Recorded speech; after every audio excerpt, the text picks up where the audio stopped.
Hai Sobat Ini Ranto, ketemu kembali bersama saya Bang Jaid, di mana kita akan membahas semua hal-hal yang akan mencerdaskan kita.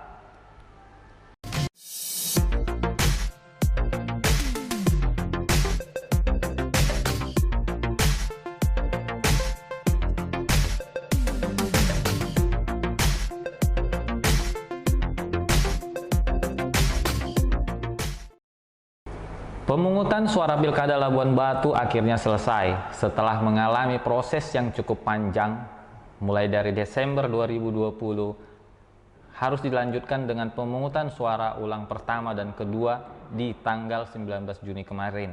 Akhirnya KPU telah mengumumkan pemenangnya adalah Paslon Era, di mana Paslon Era mengungguli tipis 83 suara dari paslon pertahanan yaitu ASRI.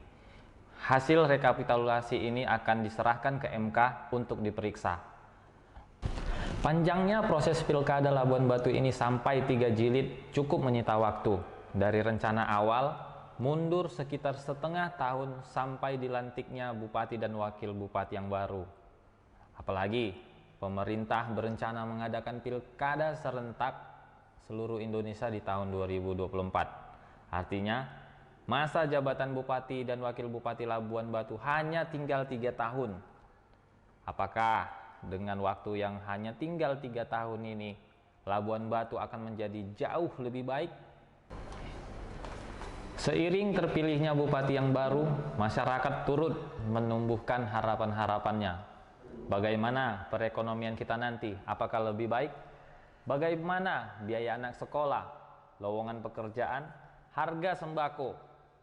Apakah rantau perapat akan bebas begal, pencurian? Bahkan dengan hadirnya Bupati yang baru nanti, para yang sudah jenuh berharap apakah aku akan ketemu dengan jodohnya?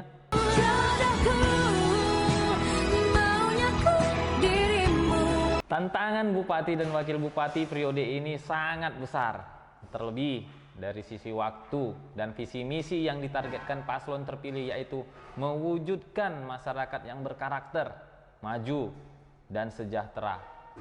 Bicara tentang karakter, emangnya seperti apa sih karakter masyarakat Labuan Batu?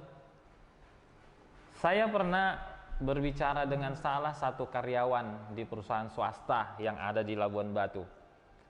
Beliau bercerita, banyak karyawan yang berasal dari rantau perapat kalah saing dengan karyawan yang berasal dari luar. Bahkan yang lebih sedih lagi, baru masuk kerja sudah mundur karena tidak tahan. Cerita tentang sampah, masih banyak masyarakat yang dengan mudahnya membuang sampah bukan pada tempatnya. Terkhusus di sekitar kota rantau perapat, banyak ditemukan tumpukan-tumpukan sampah yang sebenarnya sudah dilarang. Bahkan ada spanduk yang bertuliskan dikenakan sanksi bagi yang membuang sampah sembarangan. Bukan sampahnya yang hilang, malah spanduknya yang hilang. Tentu ini sangat mencoreng nama baik rantau perapat yang disebut-sebut sebagai kota idaman.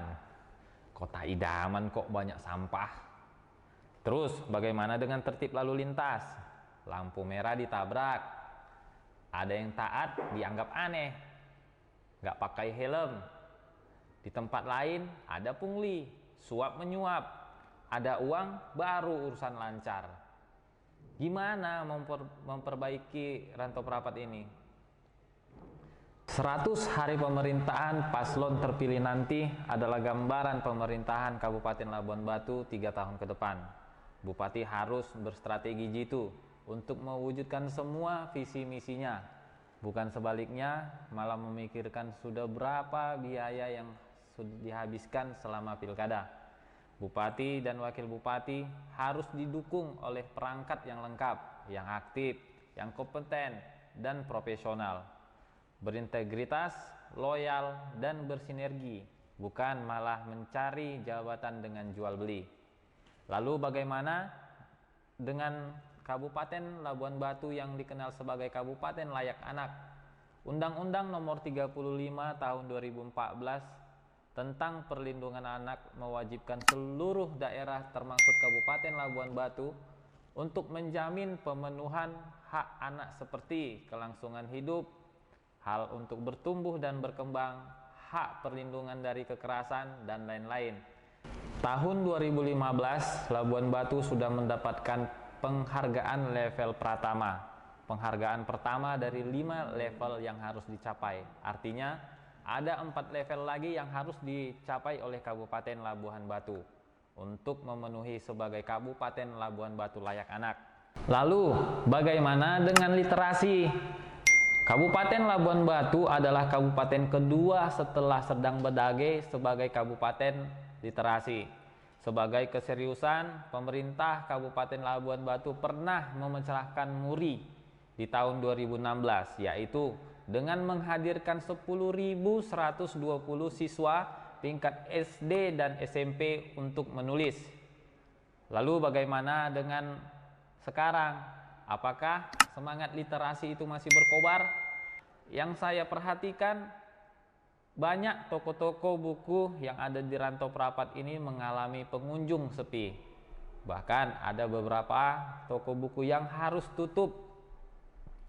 Apa itu karena masyarakat Labuan Batu lebih senang yang namanya dengan membaca buku elektronik, membaca informasi artikel lewat gadget, atau senang menulis berita online, artikel online, atau menulis status?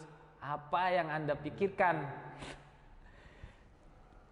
Itu adalah sedikit dari banyaknya masalah yang ada di Kabupaten Labuan Batu. Apakah Bupati dan Wakil Bupati yang baru ini mampu menyelesaikannya? Mari kita dukung, mari kita doakan. Semoga Kabupaten Labuan Batu menjadi jauh lebih baik ke depannya. Saya Bang Jahit, terima kasih.